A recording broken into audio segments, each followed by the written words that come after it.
Ben ritrovati genitori alle pedagogiste. Oggi voglio parlarvi della mia esperienza di gravidanza. Ma perché, visto che ogni gravidanza è a sé?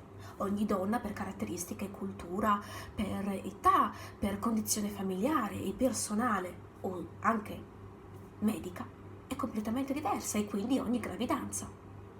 Eppure, quando io ero in gravidanza, mi ha fatto piacere condividere con altre mamme come loro la stessero vivendo, per prendere spunti, per prendere consigli o magari per evitare qualcosa che nel loro caso non avesse funzionato al meglio.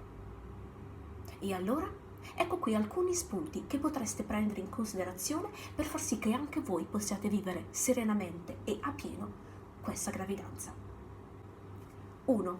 Amo camminare, mi è sempre piaciuto e sempre mi piacerà. E allora ho voluto che questa camminata, che lo stare a contatto con la natura, facesse parte anche della mia vita di mamma incinta. Ho fatto sì che una parte della mia giornata, di solito il pomeriggio, una volta tornata dal lavoro, io la potessi dedicare alla camminata. Non solo per stare con mio marito, non solo per fare movimento, per stare a contatto con la natura, ma anche per esercitare polmoni e cuore, anche in vista della respirazione per parto e travaglio. Ho voluto anche rafforzare i miei muscoli, le anche, il bacino, le gambe, anche in previsione di travaglio e parto. Ma non ho fatto tutto solo in previsione di travaglio e parto. Mi sono voluta godere questi momenti. Semplicemente una coccola, anche con la mia bambina. Eh sì, perché mentre camminavo le raccontavo cosa vedevo, cosa non vedevo, cosa volevo provare a vedere. E questo perché sono molto bassa e quindi tante cose che mio marito riesce a vedere non mi sono permesse. E poi ne sentivo anche un personale e quasi psicologico beneficio di rilassamento, ma anche di soddisfazione. Ce la sto facendo. Questa gravidanza non mi sta stravolgendo, sono sempre io. Ma anche da un punto di vista fisico. La schiena era più forte, le gambe, il bacino e dava soddisfazione vedere che ero ancora in controllo del mio corpo. 2.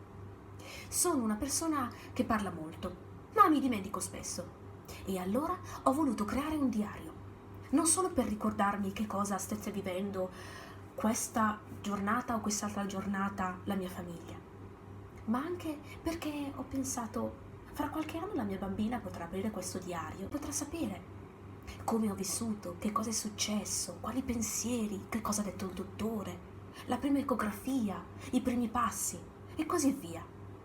Dal momento in cui ho scoperto di essere incinta fino ad oggi, ho sempre voluto raccontare in breve che cosa fosse successo, a me, a lei o alla nostra famiglia. 3. Ho voluto prendere cura del mio corpo, con creme, con delle docce non troppo caldi ma molto rilassanti, oli, soprattutto per seno, pance e fianchi, e l'interno delle cosce, che sono delle zone particolarmente sensibili, soprattutto durante la gravidanza, perché possono crescere in maniera quasi esponenziale.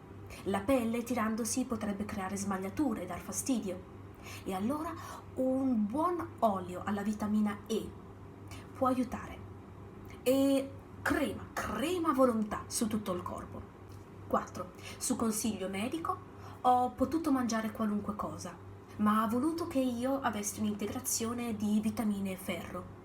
Qui in Inghilterra, dove abito io, è pratica comune. I dottori cercano di prescrivere queste vitamine e acido folico per far sì che le donne abbiano il giusto apporto, nonostante io avessi una vita e una dieta molto equilibrata. 5. Cercavo di fare a me stessa molti massaggi al perineo. Il perineo, che è quella parte di pelle tra la vagina e l'ano, che è molto sensibile. E quindi con dei massaggi abbastanza decisi, ma regolari e quasi semicircolari, giornalmente, con l'aiuto di un po' di vaselina o di crema, cercavo di massaggiare, di rendere la pelle morbida, elastica. 6. Praticare dello yoga. non solo per la respirazione, ma per rafforzare e rendere più elastici tutti i muscoli, dal bacino alle gambe, alla schiena, alle braccia. È veramente importante anche per permettere di attuare determinate posizioni e impratichirsi. Infatti, capire quale posizione è per noi più comoda, più congeniale, ci fa sentire più a nostro agio, potrebbe essere veramente ottimale per travaglio e parto.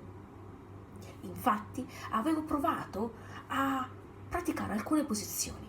Alcune non erano proprio per me. Mi sentivo goffa, mi sentivo in bilico, mi sentivo non sicura.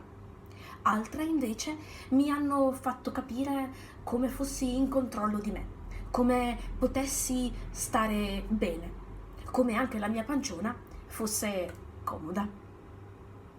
7. Respirazione e ipnobirthing. Queste pratiche di respirazione e di rilassamento, quasi ipnosi, permette alla donna di sfruttare la respirazione in proprio favore, in favore di una corretta spinta del bambino. Non solo perché ovviamente è fondamentale respirare, ma respirare correttamente permette quasi di ridurre il dolore, quasi di far sì che le contrazioni, invece di subirle, agiscano in tuo favore, proprio per la fuoriuscita del bambino.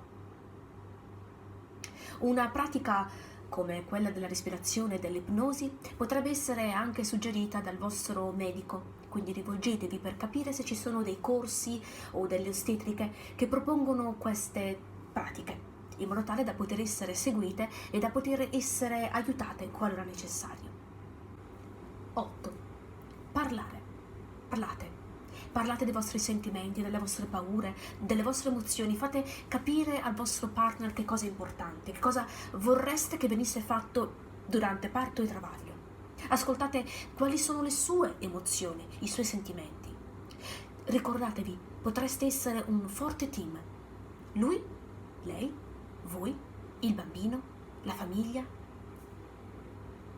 Cercate di vivere questo momento non semplicemente come un momento transito, da prima senza bambino a dopo col bambino. Vivete questo momento come un momento fondamentale, un momento forse unico della vostra vita. Io ho cercato di viverlo così, come un'esperienza che forse non si ripresenterà, come un'esperienza che è ricca di emozioni. E io sono sempre io. Ho voluto continuare a fare ciò che mi piaceva, dal prendermi cura del mio corpo e anche, perché no, della mia mente. Ho continuato a cercare di guardare film, di passeggiare, di mangiare, con equilibrio. Ricordatevi, la vostra gravidanza è vostra. Fate sì che sia la migliore. E anche con oggi è tutto. Spero vi possa essere stato utile questo video. Grazie per seguirci e alla prossima. Ciao!